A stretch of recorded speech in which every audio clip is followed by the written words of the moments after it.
بسم اللہ الرحمن الرحیم والصلاة والسلام علی اشرف المرسلین المبعوث رحمتا للعالمین اللہم ربنا زدنا علما۔ معزز سامعین و ناظرین، السلام علیکم ورحمۃ اللہ وبرکاتہ۔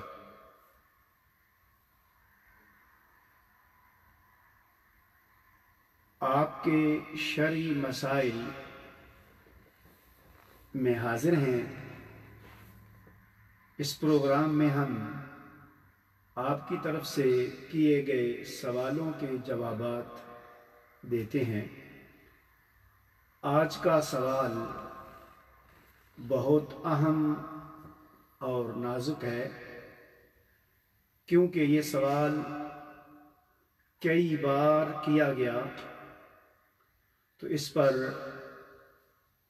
کافی دیر میں نے مطالعہ بھی کیا اور اس کے بارے میں جو کچھ کہا گیا وہ سنا بھی، مگر تمام جو بھی بیان کیا گیا اور جو کہا گیا پڑھنے اور سننے کے بعد اسی میں قبلہ حضور شیخ الاسلام پروفیسر ڈاکٹر محمد طاہر القادری مدد اللہ العالی کا بھی اسی موضوع پر بیان تھا، لہٰذا مجھے وہ بہت مناسب لگا، تو میں آج کے سوال میں جو آپ کا بیان ہے اسی کو ہی آپ کے گوش گزار کروں گا۔ سوال یہ ہے کہ غیر اسلامی ممالک میں مورگیج کی شرعی حیثیت کیا ہے؟ معزز سامعین و ناظرین، امریکہ، یورپ یا دیگر غیر اسلامی معاشروں میں جہاں بھی مسلمان اپنا وطن چھوڑ کر آباد ہوئے ہیں اور ان کی وہاں حیثیت اقلیت کی ہے، انہیں سودی لین دین پر مبنی کاروبار یعنی مورگیج کی صورتحال کا ہر جگہ یکساں طور پر سامنا ہے۔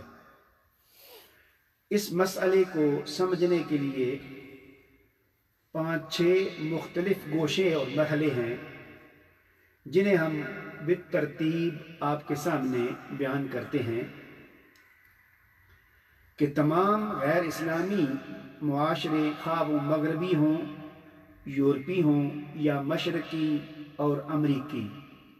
ہر جگہ سود پر مبنی لین دین اور کاروبار کا نام مورگیج ہے۔ خواہ یہ لین دین آپ کی ذاتی ضروریات کے لیے ہو، رہائشی ضروریات یعنی مکان وغیرہ لینے کے لیے ہو، یا تجارتی اور کاروباری ضروریات کے لیے ہو۔ معزز سامعین و ناظرین، یہ سارا مسئلہ بنیادی طور پر سودی معیشت اور اس کے لین دین کا ہے۔ یہ امر قطعی ہے اور واضح ہے کہ سود مطلق حرام ہے، اس میں کوئی شک و شبہ نہیں ہے، لیکن مغربی معاشرے میں مورگیج پر مبنی کاروبار کو اس سے سروکار نہیں کہ سود حرام ہے یا نہیں، چونکہ اسلام میں سود مطلقاً حرام ہے اور اس کی حرمت نص قرآنی سے ثابت ہے، لہٰذا اس کا جواز پیش نہیں کیا جا سکتا اور نہ ہی اسے حلال کیا جا سکتا ہے۔ مگر سوال یہ ہے کہ کیا پوری غیر اسلامی دنیا کے ان ممالک، معاشروں اور حکومتوں میں اسلام کے حلال و حرام پر مبنی اسلامی احکام نافذ العمل ہیں یا نافذ ہو سکتے ہیں؟ کیونکہ بنیادی مسئلہ صرف حلت و حرمت کا نہیں ہے، یعنی حلال اور حرام کا نہیں، بلکہ ان معاشروں میں اسلامی احکام کے نفاذ کا ہے۔ یہاں یہ بات ذہن میں رہنی چاہیے کہ اسلام نے سود کو حرام کر دیا، مگر حرمت ربا کے احکام حضور نبی کریم صلی اللہ علیہ وآلہ وسلم کی حیات مبارکہ کے آخری 2 سالوں میں نازل ہوئے، اور جس کا اعلان آقا کریم نے حجۃ الوداع کے موقع پر فرمایا۔ آپ نے فرمایا، کل شیء من امر الجاہلیت تحت قدمی موضوع، ربا الجاہلیت موضوع۔ اس حدیث پاک کو امام مسلم نے روایت کیا ہے۔ آپ نے فرمایا کہ زمانہ جاہلیت کی ہر چیز میں اپنے قدموں کے نیچے روندتا ہوں، اور اسی طرح جو زمانہ جاہلیت کا سود ہے وہ بھی میرے قدموں کے نیچے ہے، یعنی ختم کرتا ہوں۔ معزز سامعین و ناظرین، امت مسلمہ کو ایک نیا منصفانہ معاشی نظام عطا کرتے ہوئے جب آپ صلی اللہ علیہ وسلم اعلان فرما رہے تھے، اس سے کچھ پہلے یہ آیات کریمہ جن میں سود کی حرمت ہے نازل ہوئی، یعنی مدنی زمانہ کے 10 سال کا آخری دور تھا، جب سودی لین دین اور سودی قرضوں کی حرمت کا حکم آیا۔ گویا مدینہ طیبہ کا ابتدائی دور، جب حضور علیہ الصلوۃ والسلام میثاق مدینہ کے تحت سربراہ مملکت بنے اور اسلامی حکومت قائم ہو گئی، تب سے کئی سالوں تک معیشت مبنی بر سود ہی چلتی رہی تھی۔ اب سوال یہ ہے کہ پہلے یا دوسرے ہی سال سود کو حرام کیوں نہیں قرار دیا گیا، اور کیا وجہ ہے کہ حرمت کے دوسرے احکام بھی اولین دور میں نافذ نہیں ہوئے؟ اس کا جواب یہ ہے کہ صرف سود ہی نہیں بلکہ شراب سمیت حلال و حرام کے اور بھی بے شمار احکامات اولین یعنی مکی دور میں نازل نہیں ہوئے، کیونکہ مکی دور میں زیادہ تر زور ایمان، آخرت، خوف خدا اور عقائد کی تعلیم و تربیت کے ساتھ ساتھ انفرادی اصلاح اور تعمیر شخصیت اور اخلاق و عمل کی شخصی اصلاح پر تھا۔ جب ہجرت مدینہ ہوئی تو وہ تمام احکام جن کا تعلق اجتماعیت کے ساتھ ہے بتدریج نازل ہوتے رہے۔ یہ سلسلہ حضور نبی اکرم صلی اللہ علیہ وآلہ وسلم کے وصال مبارک تک جاری رہا۔ سود اور سود پر مبنی لین دین کی حرمت بھی انہی احکام میں شامل ہے، جیسا کہ ہم نے بتایا کہ سود کو ہجرت کے 10ویں سال حجۃ الوداع کے موقع پر حرام کیا گیا۔ معزز سامعین و ناظرین، یہ بات طے شدہ ہے کہ سود اور ربا کے حرام یا حلال ہونے پر کوئی بحث نہیں ہو سکتی، اس لیے کہ یہ مسئلہ منصوص ہے، یعنی قرآن کریم میں مذکور ہے۔ سود کی حرمت کسی امام یا صحابی یا عالم نے نہیں بلکہ اللہ تعالیٰ نے خود قرآن مجید میں فرمائی ہے۔ حضور نبی اکرم صلی اللہ علیہ وآلہ وسلم نے اپنی سنت کے ذریعے کر دی ہے، چنانچہ یہ مسئلہ نص سے ثابت ہے، اس میں مزید قیل و قال کی گنجائش نہیں۔ مگر غیر اسلامی معاشروں میں جہاں سودی لین دین پر مشتمل مورگیج کا نظام قائم ہے، وہاں اس مسئلے کی حیثیت اجتہادی ہو جاتی ہے۔ بے شک حکم اپنی جگہ برقرار رہتا ہے، مگر بدلے ہوئے ماحول اور حالات میں اس کا نفاذ ہونا یا نہ ہونا اجتہادی مسئلہ بن جاتا ہے، لہذا اس پر گفتگو اور حتمی فیصلے کے لیے اجتہاد کی ضرورت ہے، مگر اجتہاد اس درجے کا نہیں جس سے مذہب وجود میں آتے ہیں، بلکہ اس درجے کا کہ جسے اجتہاد فی المسائل کہتے ہیں۔ یہاں میں علمی اعتبار سے بعض احباب کو کلیئر کر دوں، چونکہ علماء کرام کا ایک قاعدہ ہے کہ لا اجتہاد مع النص، کہ نص کے ساتھ اجتہاد نہیں ہو سکتا. تو یہاں پر چونکہ نص ہے تو پھر اجتہاد کی بات کیسے کی جا رہی ہے؟ اس بارے میں معزز سامعین و ناظرین نوٹ کر لیں کہ اجتہاد کی مختلف اقسام ہیں. اجتہاد مطلق، اجتہاد فی المذہب، اجتہاد فی المسائل، اجتہاد مقید. اب میں تفصیل میں نہیں جاتا. اجتہاد مطلق سے مراد وہ اجتہاد ہے جو ائمہ اکرام نے کیا تھا اور مذاہب وجود میں آئے تھے. ہم چونکہ بات کر رہے ہیں کہ اجتہاد فی المسائل، کہ جب کوئی ایسا مسئلہ درپیش آ جائے جس کے نفاذ میں مشکل پیش آ رہی ہو، مکلف مشقت میں ہو، تو اس مسئلے میں اجتہاد کی ضرورت پیش آتی ہے، تو اسے کہتے ہیں اجتہاد فی المسائل.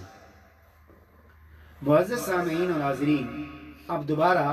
پھر وہی سوال کہ ایسا کیوں نہ ہوا کہ پہلے سال ہی سود کو حرام کر دیا گیا، یا دوسرے لفظوں میں سود کو مدنی زندگی کے آخری سال ہی حرام کیوں کیا گیا؟ اس کا جواب یہ ہے کیونکہ سود پر قرضوں کے لین دین کا نظام دور جاہلیت میں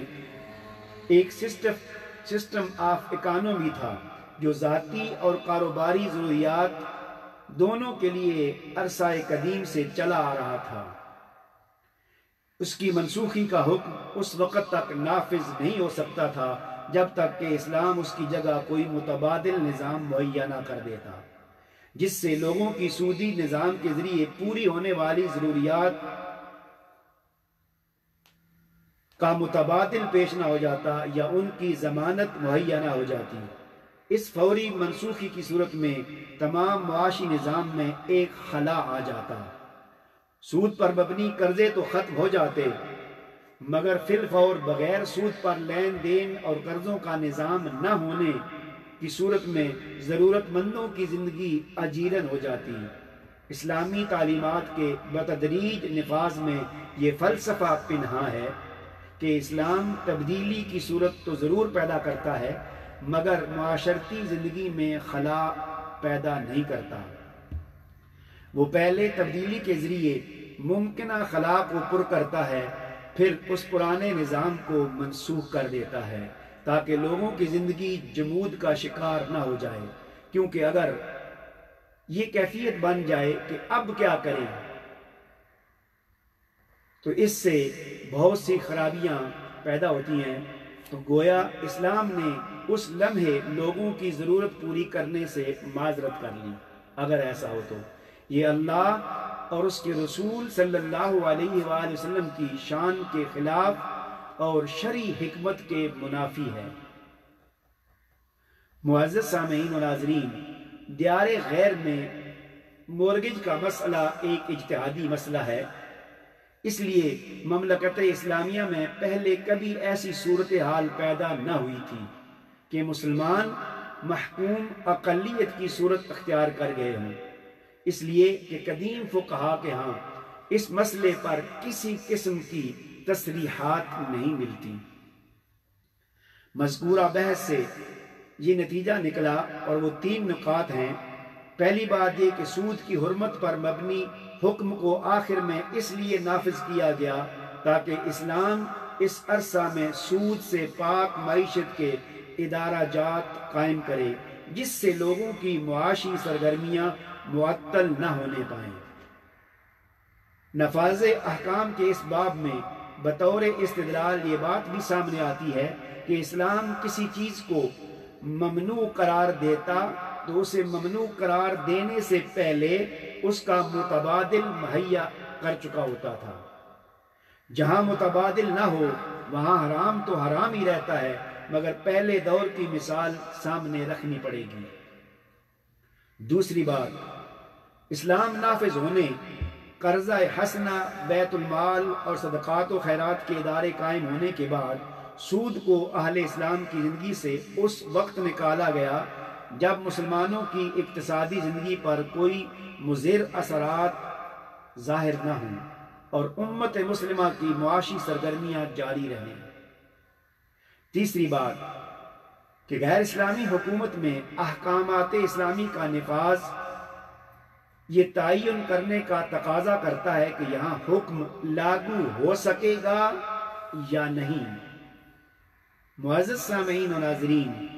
یہ ایک اجتہادی مسئلہ اس لیے ہے کہ ابتدائی صدیوں میں ایسا کوئی مسئلہ اہل اسلام کو درپیش نہیں آیا تھا۔ خلافت راشدہ سے لے کر تابعین، تبع تابعین، بنو امیہ، بنو عباس اور اسلامی حکومت اور خلافت عثمانیہ کے ادوار میں اسلام غالب تھا، اور جب اسلامی فقہ کی کتابیں مرتب کی جا رہی تھی اور اسلامک لا کے مختلف مکاتب فقہ جیسے فقہ حنفی، فقہ مالکی، فقہ شافعی، فقہ حنبلی وغیرہ مدون ہو رہے تھے، ان صدیوں میں یہ صورتحال کبھی پیدا نہیں ہوئی تھی کہ مسلمانوں کو کبھی اس طرح کے مورگیج کی ضرورت پڑتی، اور نہ ہی وہ سودی نظام رکھنے والے ملکوں میں جا کر رہتے تھے۔ دور حاضر کی طرح اتنے بڑے پیمانے پر نہ کبھی ہجرت ہوئی تھی اور نہ ہی یہ بینکنگ سسٹم تھا، نہ ہی مسلمانوں کو اسلام کی سلطنت اور دارالاسلام چھوڑ کر دار الکفر میں جا کر آباد ہونے کی ضرورت پیدا ہوئی۔ چنانچہ اس ساری گفتگو سے یہ ظاہر ہوا کہ یہ ایک اجتہادی مسئلہ ہے جو کہ پرانے زمانے میں نہیں تھا، اس لیے ہمارے ائمہ اور علماء کی طرف سے اس بارے میں کوئی تصریح نہیں ملتی، لہٰذا اس کی بنیادوں پر دوبارہ غور کیا جائے تاکہ اس مسئلے کے اجتہادی ہونے میں کوئی شک باقی نہ رہے۔ ضرورت کے تحت ہی کوئی چیز مہیا کی جاتی ہے، چونکہ ابتدائی صدیوں میں ضرورت ہی نہیں تھی، چونکہ اولین دور غلبہ اسلام کا دور تھا۔ خلافت راشدہ کے دور میں اسلام کی سرحدیں اتنی پھیل گئی تھی کہ سیدنا عثمان غنی رضی اللہ تعالیٰ عنہ کے دور خلافت میں اسپین، چین اور انڈیا اسلام کی حدوں میں داخل ہو چکے تھے۔ خلافت راشدہ کے بعد بنو امیہ کا دور، اس طرح سارے ادوار آئے۔ الغرض جتنے عرصہ تک بھی اسلام غالب رہا، اس سارے عرصے میں اس مسئلے کی ضرورت پیش نہیں آئی، چونکہ مسلمان اپنے ملک میں رہتے تھے اور اپنے ملک میں انہیں یہ مسائل درپیش نہیں آئے، اور ان مسائل کے حل پر بھی علماء اور ائمہ نے بات نہیں کی۔ معزز سامعین و ناظرین، بینکنگ یا مورگیج کے ادارے پچھلی 2 صدیوں میں وجود میں آئے، یعنی ان کو قائم ہوئے 200 سال ہوئے ہیں، یا 300 سال پہلے بینکنگ نہیں تھی۔ لوگ انفرادی طور پر قرض کا لین دین کرتے تھے، اور مسلمانوں کے دور میں قرض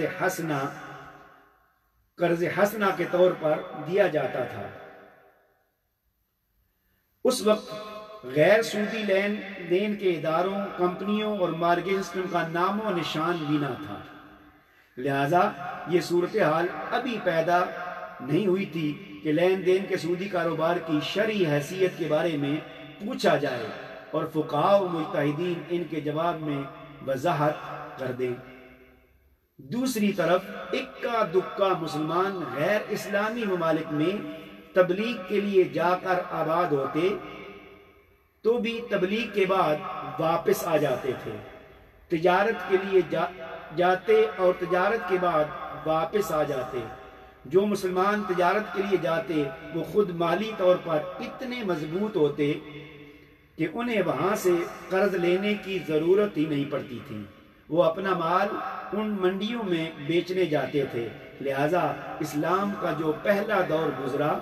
اس میں اس طرح کی بحثوں کا کوئی جواز نہیں ملتا کہ کبھی کسی دور میں ایسی ضرورت پیش ہی نہیں آئی۔ معزز سامعین و ناظرین، جیسا کہ بیان کیا کہ اسلام کا پہلا دور غلبے اور تمکن کا دور تھا، مگر پھر رفتہ رفتہ عالم اسلام کمزور ہوتا گیا۔ حکومتیں عیش پرستی کے سبب کمزور اور ٹوٹ پھوٹ کا شکار ہو گئیں۔ الغرض یہ صورتحال آپ کے سامنے ہے کہ آج عالم اسلام زوال کا شکار ہے، اس کی حکومتیں کمزور ہیں اور معیشت بھی کمزور ہے۔ گویا آج صرف غیر اسلامی ممالک میں آباد مسلمانوں کو مورگیج قرضوں کا مسئلہ درپیش ہے، یعنی ہمارے وہ مسلمان یا ہم وہ مسلمان جو غیر مسلم معاشروں میں رہتے ہیں، غیر اسلامی معاشروں میں رہتے ہیں، خواہ وہ امریکہ ہے، یورپ ہے، مشرقی ممالک ہیں، ان میں آباد مسلمانوں کو مورگیج قرضوں کا مسئلہ درپیش ہے۔ کیوں؟ کیونکہ ان ممالک میں حکومتیں غیر اسلامی ہیں اور وہاں نظام بھی غیر اسلامی ہے۔ دیار کفر میں تمام کا تمام نظام ان کا اپنا وضع کردہ ہے اور ان کی معیشت بھی سود پر مبنی ہے۔ سود ان کی پوری معیشت میں ریڑھ کی ہڈی کی حیثیت رکھتا ہے۔ ان ممالک میں مسلمان اقلیت کی شکل میں محنت و مزدوری سے روزگار کمانے اور اپنے خاندانوں کا پیٹ پالنے یا مستقل بنیادوں پر رہائش پذیر ہونے کے لیے آئے ہیں، اور کچھ نے مستقل سکونت اختیار کر لی ہے کہ ان ملکوں کی حکومت، نظام اور یہاں کی اکثریت غیر اسلامی ہے۔ معزز سامعین و ناظرین، ان ممالک میں مسلمانوں کو کاروبار کے لیے قرض کی ضرورت ہوتی ہے اور وہ قرض لینا چاہتے ہیں تو یہاں انہیں ہر سہولت صرف سود پر مبنی مورگیج سسٹم کے تحت ہی مل سکتی ہے، جو موجودہ غیر اسلامی سسٹم اپنے شہریوں کو دیتا ہے۔ اس غیر اسلامی سسٹم پر غور کرنا چاہیے کہ یہاں رہنے والے مسلمان ان ممالک کی حکومتوں کو کیا دے رہے ہیں۔ معزز سامعین و ناظرین، قبلہ حضور کا یہ جملہ قابل غور ہے۔ آپ بیان فرما رہے ہیں کہ ان ممالک میں رہنے والے مسلمان غور کریں کہ ان ممالک کی حکومتوں کو کیا دے رہے ہیں، مگر اس سے قبل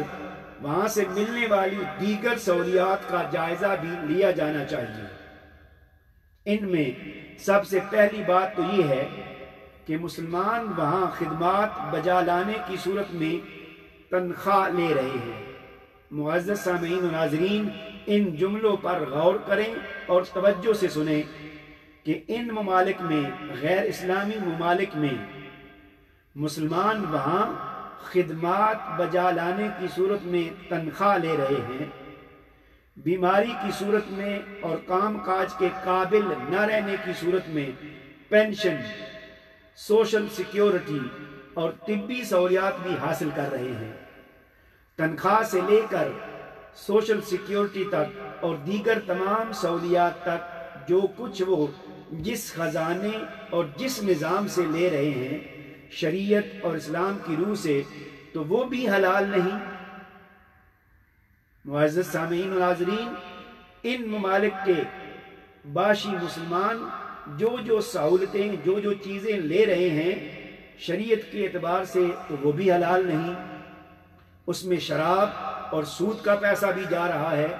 خنزیر کے ذریعے جو کمائی کی جاتی ہے وہ بھی شامل ہے، اس میں ٹیکس اور جی ایس ٹی یعنی جنرل سیل ٹیکس کے پیسے بھی حکومت کے خزانے میں جا رہے ہیں، اور انہی پیسوں سے ان مسلمانوں کو تمام سہولیات بھی فراہم کی جا رہی ہیں اور مل رہی ہیں۔ تو اب سوال یہ ہے کہ اہل علم کو یہ بھی سوچنا چاہیے کہ وہاں یعنی غیر مسلم ممالک میں رہنے والے مسلمان جو کچھ سہولتیں لیے جا رہے ہیں وہ کیسے حلال ہیں، اور ان حالات میں صرف مورگیج حرام کیسے ہے۔ معزز سامعین و ناظرین، حقیقت یہ ہے کہ مغربی اور غیر اسلامی ممالک میں رہنے والے مسلمان جو تمام سہولتیں حاصل کر رہے ہیں، بشمول بے روزگار خواتین allowance, old age allowances benefit, medical allowance,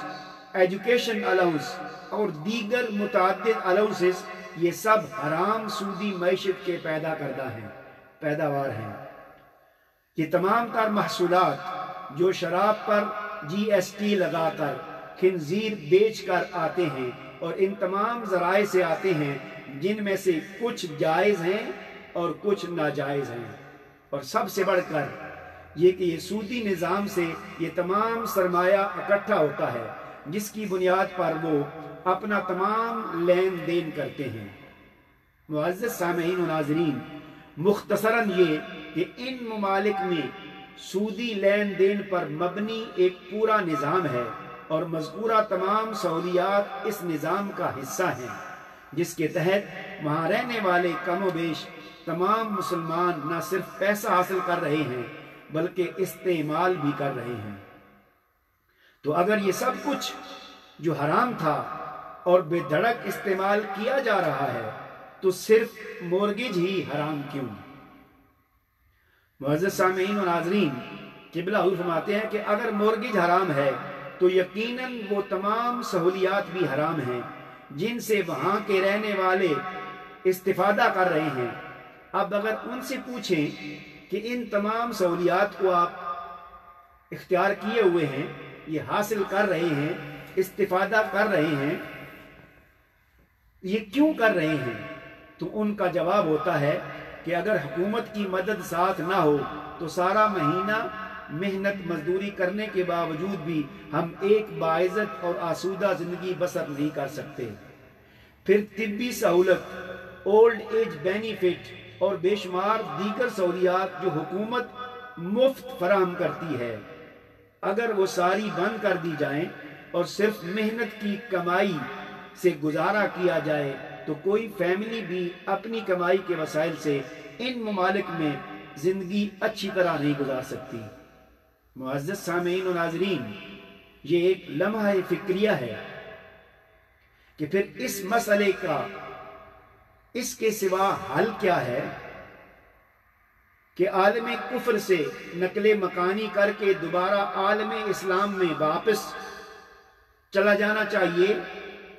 اور کیا ضروری ہے کہ یہاں تارک وطن بن کر رہیں؟ یعنی قبلہ حضور شیخ الاسلام فرما رہے ہیں کہ جن لوگوں کو یہ چیزیں پریشان کرتی ہیں، شک میں ڈالتی ہیں اور مختلف قسم کے شبہات پیدا ہوتے ہیں، تو وہ یہ چیزیں تو پھر وہ ساری جو سہولیات لے رہے ہیں، حاصل کر رہے ہیں، وہاں پر رہ رہے ہیں، اس کا حال تو یہ ہے کہ واپس اپنے وطن چلے جائیں تاکہ ان چیزوں کا واسطہ نہ پڑے۔ کیوں؟ کیونکہ صحابہ اکرام یا تابعین مکہ مدینہ اور اسلامی ممالک کو چھوڑ کر غیر اسلامی دنیا میں تارک وطن بن کر جانے کی کوئی مثال نہیں ملتی۔ یعنی یہاں یہ نقطہ بھی قابل غور ہے کہ جو لوگ کہتے ہیں کہ صحابہ اکرام نے عمل نہیں کیا، تابعین نے نہیں کیا، ائمہ اکرام نے نہیں کیا، ان کے لیے لمحہ فکریہ ہے کہ صحابہ اکرام یا تابعین اعظام مکہ مدینہ اور اسلامی ممالک کو چھوڑ کر غیر اسلامی دنیا میں تارک وطن بن کر جانے کی کوئی مثال ہمارے سامنے نہیں ہے۔ تو ہمارے نزدیک تمام تارک وطن مسلمانوں کو چاہیے کہ واپس جا کر اپنے ملک میں رہیں اور محنت مزدوری کر کے حلال کھائیں تاکہ یہاں کے جو مسائل ہیں وہ پیدا ہی نہ ہوں۔ معزز سامعین و ناظرین، لیکن حقیقت حال یہ ہے کہ معاملہ محض جذباتی نہیں، حقیقی ہے۔ آج کے اس دور میں جب دنیا گلوبل ولیج بن چکی ہے، تعلیمی، تبلیغی اور دیگر امور کے پیش نظر مسلمانوں کے لیے ترقی یافتہ ممالک میں رہائش رکھنا ناگزیر ہو چکا ہے، اور رہائش کے بعد عصری تقاضوں کے تحت ضروریات اور سہولتوں کا حصول اس سے بھی زیادہ ناگزیر ہے، جس سے صرف نظر نہیں کیا جا سکتا، ورنہ ان ممالک میں رہنا ممکن نہیں۔ اب چونکہ دیار غیر میں رہنے والے مسلمان باقی عام سہولتوں سے بہرہور ہو رہے ہیں، اور شاید چند فیصد ہی ایسے ہوں گے جو مورگیج سہولت حاصل کیے بغیر اپنے گھر تعمیر کر سکتے ہوں، تو سادہ سی بات ہے کہ مسلمان جہاں باقی سہولیات لے رہے ہیں انہی میں مورگیج کو بھی شامل فرما لینا چاہیے، یعنی قبلہ حضور فرما رہے ہیں کہ جہاں ان ممالک کے مسلمان دیگر سہولیات سے فائدہ اٹھا رہے ہیں، انہی میں مورگیج کو بھی شامل کر لیں، کیونکہ یہ بھی انہی سہولیات میں سے ایک ہے۔ معزز سامعین و ناظرین، اس مسئلے کا دوسرا پہلو اس کو بھی دیکھتے ہیں کہ وہ بھی وضاحت طلب ہے کہ مسلمان وہاں کی حکومتوں کو کچھ دے رہے ہیں۔ ہم یہاں اس بات کا بھی جائزہ لیتے ہیں کہ ایک تو یہ ہو گیا کہ سہولتیں لے رہے ہیں، سہولتوں سے فائدہ اٹھا رہے ہیں، اس کے ساتھ دوسرا پہلو یہ ہے کہ یہ مسلمان جو ان ممالک میں غیر مسلم ممالک میں رہ رہے ہیں، یہ وہاں کی حکومتوں کو کچھ دے بھی رہے ہیں۔ اس کو بھی دیکھتے ہیں تو حضور نبی کریم صلی اللہ علیہ وآلہ وسلم کے ارشاد مبارک کی روح سے سود صرف لینا ہی نہیں، دینا بھی حرام ہے۔ یعنی یہ نہیں کہ سود لینا حرام ہے، بلکہ سود دینا بھی حرام ہے۔ یعنی کفر کے نظام سے استفادہ کرنا بھی حرام ہے اور اس کو تقویت پہنچانا بھی حرام ہے۔ کسی بھی ملک کے رہائشی یا کاروبار کرنے والے ان حکومتوں کو ٹیکس دیے بغیر وہاں نہیں رہ سکتے، لیکن کیا مسلمانوں کی طرف سے دیے گئے ٹیکس سے اسلام کی حکومت طاقتور ہو رہی ہے یا کہ کفر کی حکومت طاقتور ہو رہی ہے؟ اس سے اسلام کی خدمت ہو رہی ہے یا کہ غیر اسلامی نظام کی خدمت ہو رہی ہے؟ بے شک اپنے معاش کے لیے ہی صحیح، مسلمان ان کے پاس ملازمت بھی تو کر رہے ہیں، ان کو جی ایس ٹی اور دیگر ٹیکس بھی پے کر رہے ہیں، دیگر سارے معاملات کا لین دین بھی چل رہا ہے، تو کتنے تعجب کی بات ہے کہ یہ سارا لین دین تو جائز ہو۔ یعنی سہولیات لینا، سہولیات سے فائدہ اٹھانا اور اپنی طرف سے ان حکومتوں، اس نظام کی خدمت کرنا، مدد کرنا، یہ سب کچھ تو جائز ہو، مگر اس میں سے صرف مورگیج کے مسئلے کو ناجائز قرار دے کر حرام کہہ دیا جائے۔ معزز سامعین و ناظرین، اب بات یہ ہے کہ ساری اس گفتگو کے بعد ضرورت اس امر کی ہے کہ ہم دیکھیں کہ ان حالات میں اس مسئلے کی، مورگیج کی شرعی حیثیت کیا ہے۔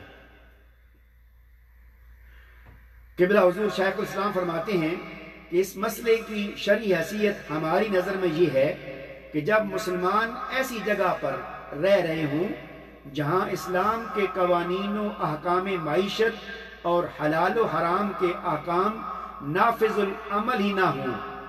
اور عالم کفر کی حکومت میں رہنا ناگزیر ضرورت بن جائے، تو وہاں اگر وہ اپنے معاش، رہائش اور کاروبار کو بہتر بنانے کے لیے کچھ ٹیکس دے کر کچھ سہولیات لیں جو اس میں دستیاب ہیں، تو وہ یہ تمام سہولیات وہاں کے شہری بن کر ہی لیں گے۔ مسلمانوں پر سود حرام ہے، حلال نہیں ہو جائے گا، مگر اس صورتحال میں اس کے حکم کا نفاذ اس لیے ممکن نہیں ہوگا کہ وہ غیر اسلامی حکومت کی رعایا بن کر رہنے والے مسلمان اقلیت میں ہیں، یعنی کم ہیں۔ وہاں مسلمانوں کے ہاتھ میں نہ قانون ہے،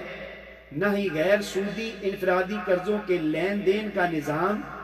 چونکہ مسلمان اقلیت میں ہے، لہذا ان کی حالت اقلیت ہونے اور نظام اپنے ہاتھوں میں نہ ہونے کی وجہ سے یہ استثنائی صورتحال ہے۔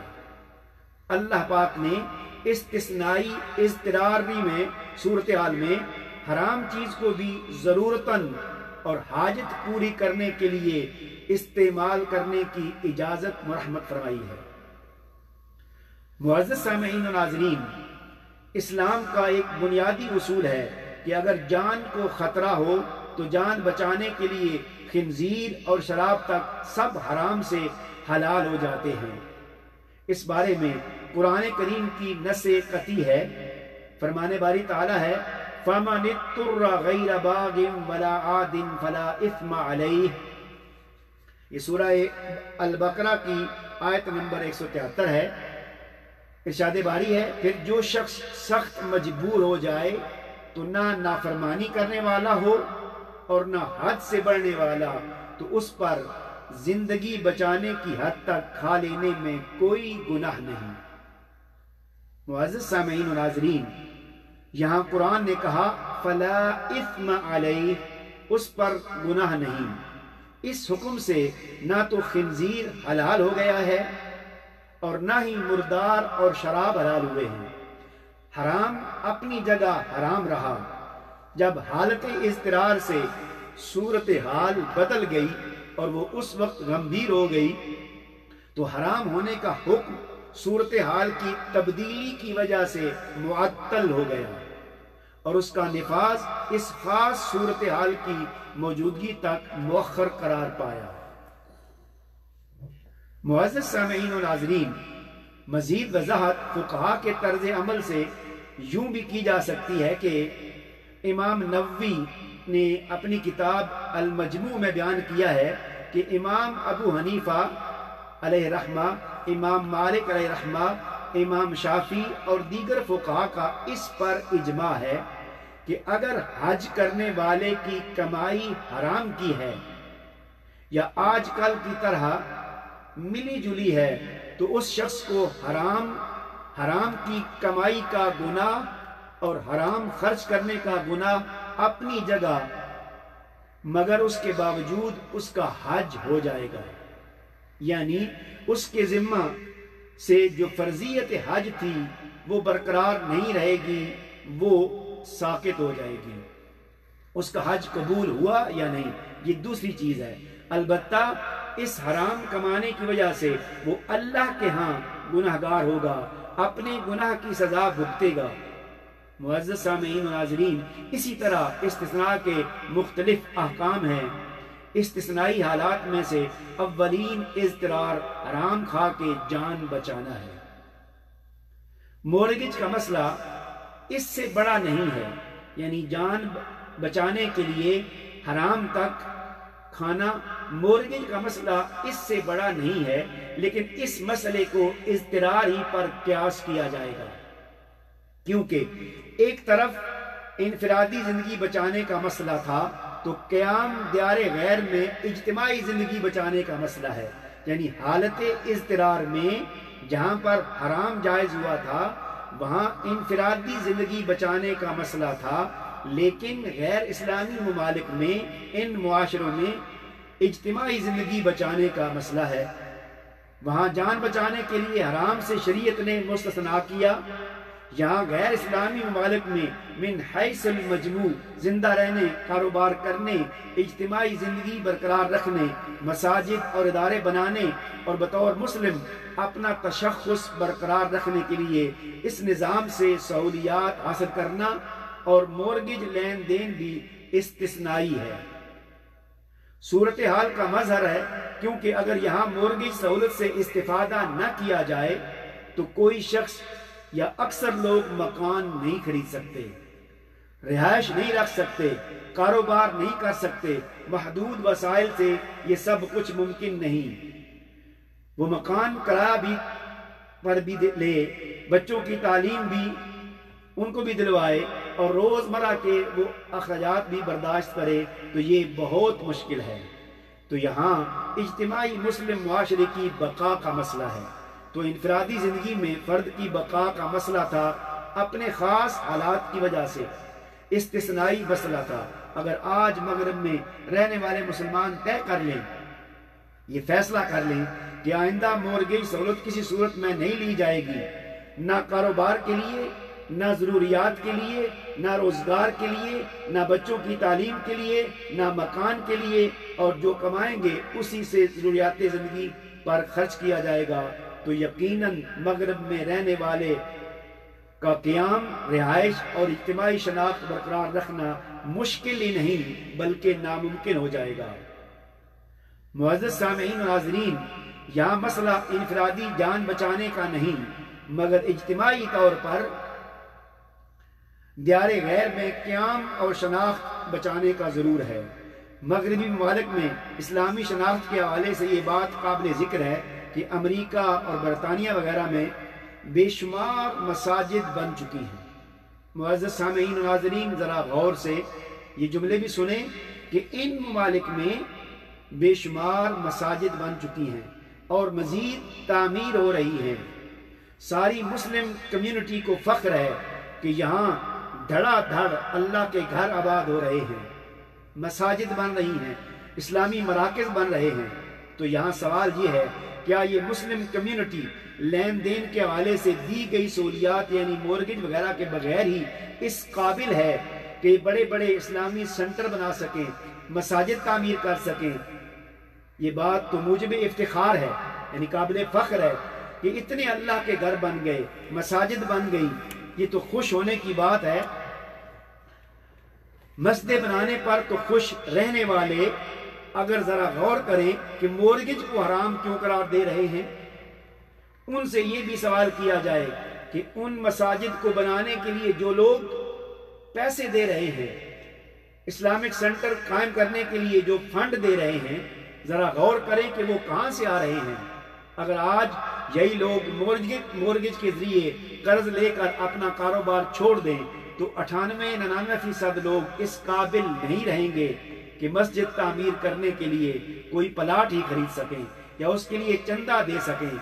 نتیجتاً چندے ختم ہونے سے اور مسجدوں کا قیام صرف یہی نہیں امر محال ہو جائے گا، بلکہ ممکن ہے کہ یہ تمام اسلامی مدرسوں اور اسلامی مراکز کا سارا نظام بھی سبوتاژ ہو جائے، جس سے مسلمان نہ صرف قوم کی حیثیت سے کمزور ہو جائیں گے بلکہ اقتصادی طور پر بھی بدحالی اور قسم پرسی میں زندگی گزارنے اور چھوٹی موٹی ملازمت برقرار رکھنے پر مجبور ہو جائیں گے،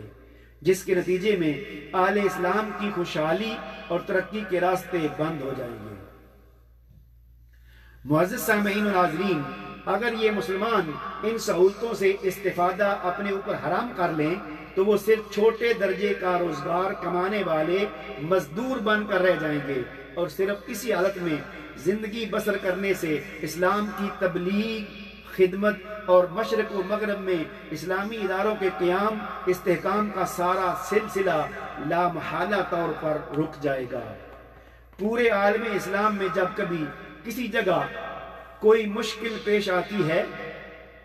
تو مغربی دنیا میں رہنے والے مسلمانوں نے بڑھ چڑھ کر اپنے بھائیوں کی مدد کی ہے۔ اس کے علاوہ ان ممالک میں بھی ایک باوقار اور باعزت مقام قائم رکھنے کے لیے بھی یہ ضروری ہے کہ وہ معاشی طور پر مضبوط ہوں، اور معاشی استحکام اس وقت تک ممکن نہیں جب تک کہ وہ ان ممالک میں فراہم ہونے والی تمام سہولیات سے فائدہ نہ اٹھائیں۔ چونکہ اضطرار کا بنیادی تصور اسلام میں موجود ہے اور حالات استثنائی نوعیت کے ہیں، تو معروضی حالات کی وجہ سے یہاں اب اسلامی احکام نافذ نہیں ہوں گے، وہ احکام معطل ہوں گے۔ گو از روئے شریعت حکم حرمت ربا میں کوئی تبدیلی نہیں ہوگی، یعنی سود کے حرام ہونے میں کوئی تبدیلی نہیں ہوگی، مگر اس کا نفاذ باوجود دار الکفر میں ممکن نہیں۔ معزز سامعین و ناظرین، یہ ساری صورتحال جو قبلہ حضور شیخ الاسلام مدد اللہ العلی نے بیان کی ہے اور اس مسئلے کا شرعی حکم بیان کیا ہے، اس پر ہم اگر غور کرتے ہیں تو ہمیں مختلف نظائر قرآن کریم میں، حدیث نبوی میں بھی ملتے ہیں کہ حالات کے مطابق حکم تبدیل ہو جاتا ہے۔ اس کی ایک مثال قرآن کریم میں موجود ہے، میں تفصیل میں نہیں جاؤں گا، صرف اشارہ کروں گا کہ نماز خوف یعنی صلاۃ الخوف جو ہے اس کا حکم تبدیل ہو گیا۔ اصل میں جو نماز پڑھنے کا طریقہ ہے وہ آپ سب کو معلوم ہے، وہی شرعی طریقہ ہے، اسی پر عمل ہے، اسی کا حکم ہے، لیکن حالت خوف میں اس کا حکم تبدیل ہو گیا۔ اسی طرح حدیث رائے نہیں ہے، مگر مردوں کو جلد کی بیماری کے باعث ریشم پہننے کی خصوصی اجازت آقا کریم نے مرحمت فرمائی۔ حضرت انس رضی اللہ تعالیٰ عنہ سے مروی ہے کہ ان عبد الرحمن بن عوف والزبیر رضی اللہ عنہما شقوا الى النبی صلی اللہ علیہ وسلم یعنی القمل فارخص لهما في الحرير فرأيته عليهما في غزاة اس حدیث پاک کو امام بخاری نے اپنی صحیح میں روایت کیا ہے۔ حضرت عبد الرحمن بن عوف اور حضرت زبیر رضی اللہ تعالیٰ عنہ نے بارگاہ نبوی میں جوؤں کی شکایت کی، جس پر آپ صلی اللہ علیہ وسلم نے دونوں کو ریشمی کپڑا پہننے کی اجازت عطا فرما دی، حالانکہ عام مسلمان مردوں کے لیے ریشم پہننا حرام کر دیا گیا۔ اسی طرح معزز سامعین و ناظرین، ایک اور اہم مثال جو عمل صحابہ سے ثابت ہے کہ حالات کی وجہ سے احکام جو ہے نا وہ تبدیل ہو جاتے ہیں۔ معزز سامعین و ناظرین، حضرت عمر فاروق رضی اللہ تعالی عنہ کا زمانہ کسی سے مخفی نہیں ہے۔ آپ کے دور خلافت میں چور کی غربت و مفلسی کے پیش نظر قطع ید کی سزا معطل فرما دی اور اس کے مالک کو 2 گنا قیمت ادا کرنے کا حکم فرمایا۔ معزز سامعین و ناظرین، حضرت عمر فاروق رضی اللہ تعالیٰ عنہ نے ایک موقع پر بھوک اور افلاس کی وجہ سے چوری کرنے والے غلام کا ہاتھ کاٹنے کی بجائے اس کے مالک کو 2 گنا قیمت ادا کرنے کا حکم دیا۔ اس کی تفصیل یوں ہے کہ حاتب بن ابی بلتا کے غلاموں نے قبیلہ مزنیہ کے ایک شخص کی اونٹنی چرا لی۔ ان غلاموں کو جب حضرت عمر رضی اللہ تعالیٰ عنہ کے پاس لایا گیا تو انہوں نے چوری کا اقرار کر لیا، جس پر حضرت عمر رضی اللہ تعالیٰ عنہ نے کثیر بن سلط رضی اللہ تعالیٰ عنہ کو حکم دیا کہ ان غلاموں کے ہاتھ کاٹ ڈالو۔ کثیر جب حکم کی تعمیل کے لیے غلاموں کے پاس گئے تو آپ نے ان غلاموں کو واپس بلا لیا اور ان کے مالکان سے فرمایا، اب عربی ترجمہ، اگر مجھے یہ معلوم نہ ہوتا کہ تم لوگ غلاموں سے خوب کام لیتے ہو اور ان کو بھوکا رکھتے ہو یہاں تک کہ ان میں سے کوئی بامر مجبوری اللہ تعالیٰ کے حرام کردہ امر کا ارتکاب کر بیٹھتا ہے تو میں یقیناً ان کے ہاتھ کاٹ ڈالتا۔ یوں حضرت عمر رضی اللہ تعالیٰ عنہ نے ان سے حد ساکت کر دی۔ گویا حضرت عمر رضی اللہ تعالیٰ عنہ نے حالات کے تحت احکام کی معطلی فرمائی، تو گویا یہ حالات کی تبدیلی کی وجہ سے احکام کا معطل کرنا یہ سنت فاروقی ہے۔ معزز سامعین و ناظرین، اسی طرح ایک فقہی قاعدہ بھی ہے، وہ ایک یہ کہ تغیر الاحکام بتغیر الزمان۔ اسی طرح ایک دوسرا قاعدہ تغیر الاحکام بتغیر الاحوال والزمان۔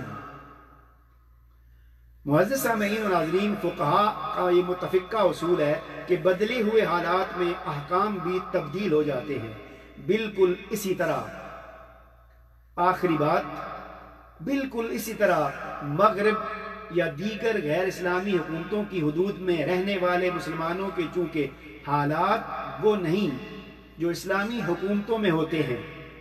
اور نہ ہی وہاں اسلامی نظام موجود ہے جو اسلامی احکام نافذ کر سکے گا، تو ان حالات میں مذکورہ غیر اسلامی ممالک میں حکم کا نفاذ بدل جائے گا۔ اسلامی قانون میں اس کی بے شمار مثالیں اور شواہد موجود ہیں، جن میں سے چند ایک میں نے آپ کے سامنے بیان کیے ہیں۔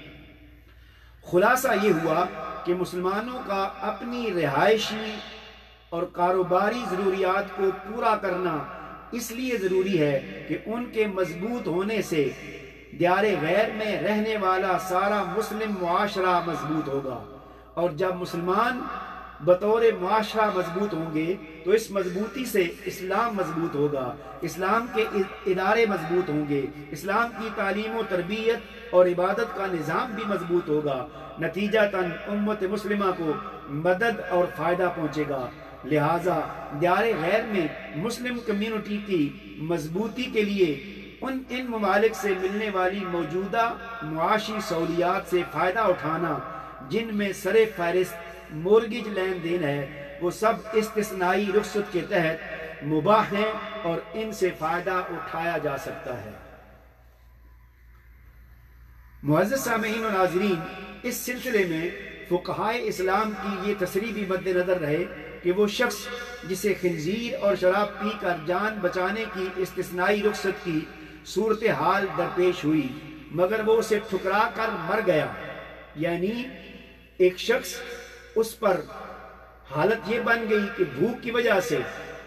اس کی جان جا رہی تھی، لیکن اس کے سامنے سوائے حرام کے خنزیر اور شراب کے کچھ نہیں تھا، مگر اس نے اس کو استعمال نہیں کیا اور وہ مر گیا، تو گویا اس نے خودکشی کی اور حرام موت مرا، کیونکہ اس پر اپنی جان بچانا فرض تھا۔ استثنائی حالات میں اللہ تعالیٰ کی عطا کی ہوئی رخصت ٹھکرانا گویا خدا سے بھی بڑا بننا ہے اور کفران نعمت ہے۔ لیکن اس کے باوجود اگر کوئی شخص، معزز سامعین و ناظرین، ان حالات کے باوجود، اس حکم کے باوجود اگر کوئی شخص غیر اسلامی ممالک میں رہ کر ان سہولیات کو ٹھکرا کر بھی زندہ یا خوشحال رہ سکتا ہے تو یہ اس کا تقوی ہے، اچھی بات ہے، اور اللہ اس کو اجر دے گا، مگر اللہ نے اسے ان بدلے ہوئے حالات میں اس مشقت کا مکلف نہیں ٹھہرایا۔ معزز سامعین و ناظرین، آج کل کے پرآسائش سفر میں وہ تکالیف نہیں ہیں جو پرانے زمانے میں ہوتی تھیں، تو گویا کہ احناف نے یہ بیان کیا ہے کہ ان حالات میں جو کہ شخص سفر کر رہا ہے، اگر وہ سہولیات ہونے کی وجہ سے، سفر میں تکلیف نہ ہونے کی وجہ سے اگر جو رخصت ملی ہے اس کو اختیار نہیں کرے گا تو وہ گناہگار ہوگا۔ معزز سامعین و ناظرین، اس ساری صورتحال اور گفتگو